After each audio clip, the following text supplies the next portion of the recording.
konferencë live i thot Pete Hegseth e tha se ishte ideja jote më duket, ndërkohë nga Izraeli nuk ka konfirmim që ka bisedime, ndërkohë nga Pakistani, nga Turqia kemi disa, thashë themi që mund të ketë një lloj ndërmjetësimi nga një prej këtyre dy vendeve ose nga të dy vendet. Pakistani është shprehur dje me sa kam dieni që jemi të gatshëm që të bëhen të zhvillohen bisedime në Islamabad.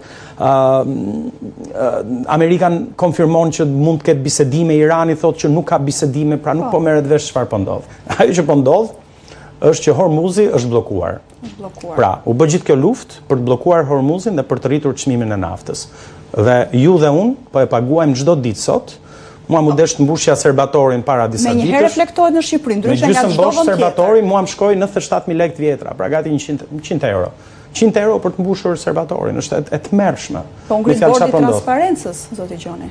Bordi i transparencës, kështu quhet. Kjo është fjalë, është gjendet në fjalorin shqip apo jo, transparenca. Po transparenca pavarësisht se nuk është fjalë.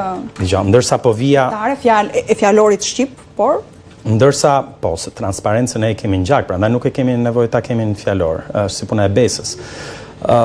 Ndërkohë që po prisja paradhomës tuaj të regjisë për të futur këtu tek studio juaj, po shihja ta u lan ballën dhe titrat ishin Partia Socialiste në rritje, 20.000 antarësime të reja të mërshme. Po, synojnë antarësime të reja. Imagjinoni, Hormuzi bllokuar, Trumpi nuk di se ku po shkon lufta, Izraeli është duke fërkuar duart.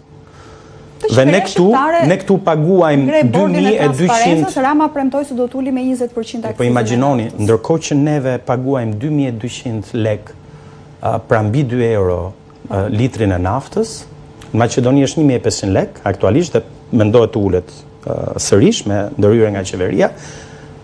Ne flasim sot për rritjet Partisë Socialiste në mandatin e tyre të katërt. E imagjinoni se çfarë është duke ndodhur turmës, il popolo, se kam sjell me lejen tuaj, i kam vënë një emër, madhëroj një kolege sot në zyrë, i kërkoj kameras nëse është e mundur që ta fokusoj. Çfarë tregon? Si ta kuptojmë? I kam vënë emrin Popi. Ky është Popi. Populli. Po, ky është populli, vjen nga populli. Është i bllokuar në një vezë. Ja, ky është populli që nuk reagon. Ky është populli në Iran. Ky është populli fatkeqësisht edhe në Amerikë me sa shoh.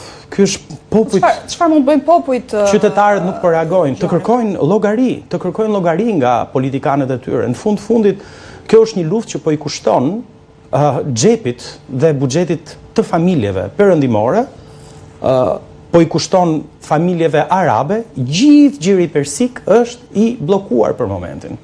Ne kemi një kompani që merret me udhëtime, me viza, me aplikime vizash.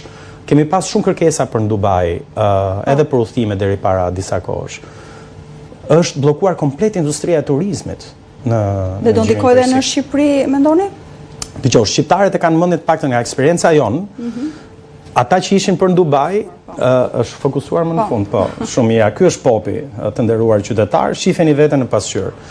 Mos reagoni. Kështu që rrini dhe paguani se do shkojë edhe 3.000 lekë. Edhe pse po dalim nga tema, në Shqipëri mund të reagosh, mund të protestosh, ka protesta. Si protesta e Adriatic Lapajt me 6 veta, që nuk i bashkangjiten as 60 veta, ndërkohë që mori 60.000 vota. Protesta e Sali Berishës të dielën. Edhe për çmimin e naftës mund të shkosh protestosh. Për çmimin e naftës e pash, po. Dhe shkojnë dhe djegin objekte në blok, ndërkohë që duhet shkojnë tek pikat e stacionit të karburantëve. Nuk i beson, janë pa besueshme mendon? Protesta?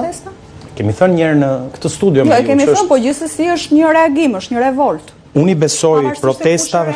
Kush e organizon, kush e udhëheq, kush e prin. Unë i besoj protestave të PD-s përsa kohë që Partia Demokratike aktualja është një ndihmës parti. Pra, ndihmës parti e partisë në pushtet.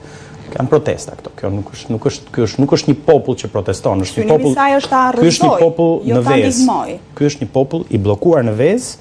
Dhe është një lodër, fatkeqësisht, e them me shumë dhimbje këtë. Por ky është thjesht ilustrimi. Ne jemi të bllokuar si individ, si qytetar, secili në vezën tonë, dhe asnjëri nuk reagon, nuk bëhemi dot bashk. Ata që bëhen bashk janë një qerre e vogël, një turmë e vogël militantësh partiak, të cilët dalin atje për një individ. Nëse do ishte Partia Socialiste do dilin për Edi Ramën, nëse do ishte LSI-ja Ramet Past do dilin për Ilir Metën, nëse do ishte PD-ja dalin për Sali Berisha.